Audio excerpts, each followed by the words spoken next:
Bem-vindo ao Bíblia no Ano, um plano simples, com porções diárias de leitura e conexão com a palavra, para que, ao longo de um ano, completemos juntos esse marco tão importante na nossa jornada de fé. Em Jó 28 e 29, Jó reflete sobre a sabedoria divina, declarando que ela está em temer a Deus. Em seguida, relembra seus dias de honra, quando sua justiça e cuidado pelos necessitados eram reconhecidos. Em Atos 6, os apóstolos escolhem 7 homens cheios do Espírito para cuidar das necessidades da igreja. Estevão se destaca por sabedoria e poder, enfrentando oposição. Que valorizemos a verdadeira sabedoria que vem de Deus e sirvamos com excelência, como Estevão, em tudo que o Senhor nos confiar. E que a cada dia, tomemos nossa porção da palavra e sejamos transformados por ela. Boa reflexão. Livro de Jó, capítulo 28. Existem minas de prata e locais onde se refina ouro. O ferro é extraído da terra e do minério se funde o cobre. O homem dá fim à escuridão e vasculha os recônditos mais remotos em busca de minério, nas mais escuras trevas. Longe das moradias ele cava um poço, em local esquecido pelos pés dos homens. Longe de todos, ele se pendura e balança. A terra, da qual vem o alimento, é revolvida embaixo como que pelo fogo. Das suas rochas saem safiras, e seu pó contém pepitas de ouro. Nenhuma ave de rapina conhece aquele caminho oculto, e os olhos de nenhum falcão o viram.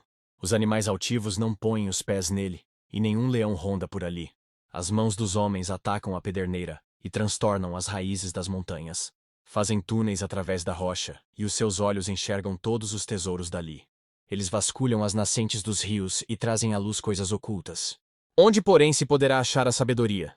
Onde habita o entendimento? O homem não percebe o valor da sabedoria. Ela não se encontra na terra dos viventes.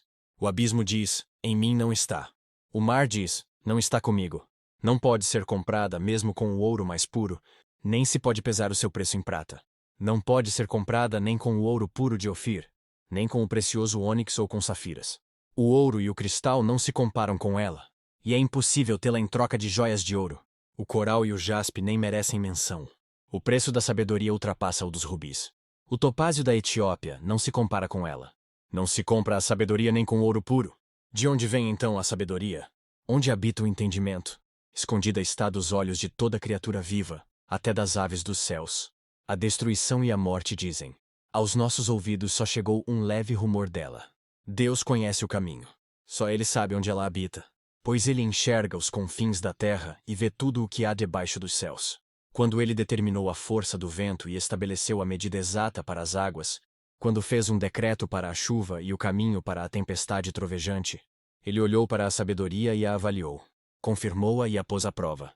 Disse então ao homem: no temor do Senhor está a sabedoria, e evitar o mal é ter entendimento. Livro de Jó, capítulo 29. Jó prosseguiu sua fala. Como tenho saudade dos meses que se passaram, dos dias em que Deus cuidava de mim, quando a sua lâmpada brilhava sobre a minha cabeça, e por sua luz, eu caminhava em meio às trevas. Como tenho saudade dos dias do meu vigor, quando a amizade de Deus abençoava a minha casa, quando o Todo-Poderoso ainda estava comigo e meus filhos estavam ao meu redor, quando as minhas veredas se embebiam em nata e a rocha me despejava torrentes de azeite, quando eu ia à porta da cidade e tomava assento na praça pública, quando ao me verem, os jovens saíam do caminho e os idosos ficavam de pé. Os líderes se abstinham de falar e com a mão cobriam a boca. As vozes dos nobres silenciavam e suas línguas colavam-se ao céu da boca. Todos os que me ouviam falavam bem de mim, e quem me via me elogiava, pois eu socorria o pobre que clamava por ajuda, e o órfão que não tinha quem o ajudasse.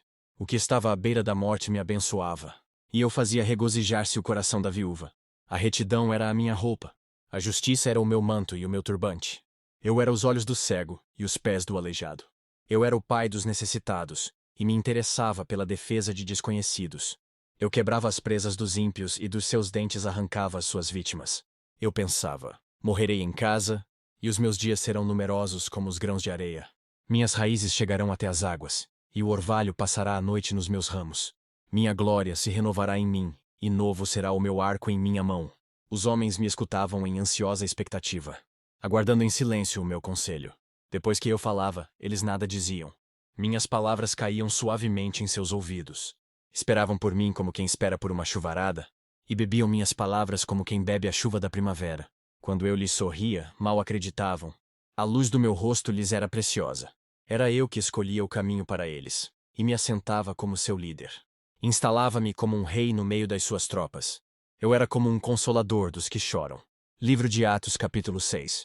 Naqueles dias, crescendo o número de discípulos, os judeus de fala grega entre eles queixaram-se dos judeus de fala hebraica, porque suas viúvas estavam sendo esquecidas na distribuição diária de alimento. Por isso os 12 reuniram todos os discípulos e disseram: Não é certo negligenciarmos o ministério da palavra de Deus, a fim de servir às mesas. Irmãos, escolham entre vocês 7 homens de bom testemunho, cheios do espírito e de sabedoria. Passaremos a eles essa tarefa e nos dedicaremos à oração e ao ministério da palavra. Tal proposta agradou a todos. Então escolheram Estevão, homem cheio de fé e do Espírito Santo, além de Filipe, Prócoro, Nicanor, Timon, Pármenas e Nicolau, um convertido ao judaísmo, proveniente de Antioquia. Apresentaram esses homens aos apóstolos, os quais oraram e lhes impuseram as mãos. Assim, a palavra de Deus se espalhava. Crescia rapidamente o número de discípulos em Jerusalém. Também um grande número de sacerdotes obedecia à fé. Estevão, homem cheio da graça e do poder de Deus, realizava grandes maravilhas e sinais entre o povo.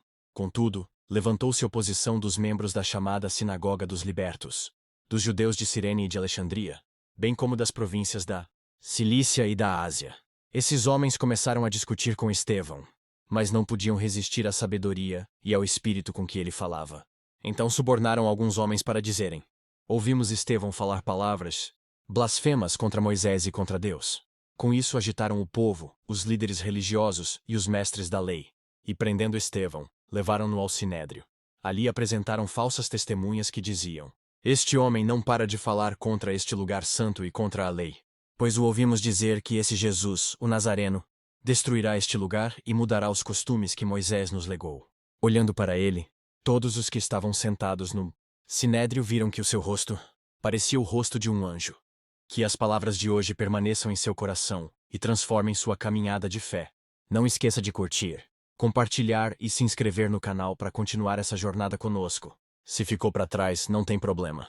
É só assistir aos vídeos anteriores e se manter firme no plano. Nos vemos no próximo vídeo para mais uma porção da Palavra de Deus. Até lá. A paz.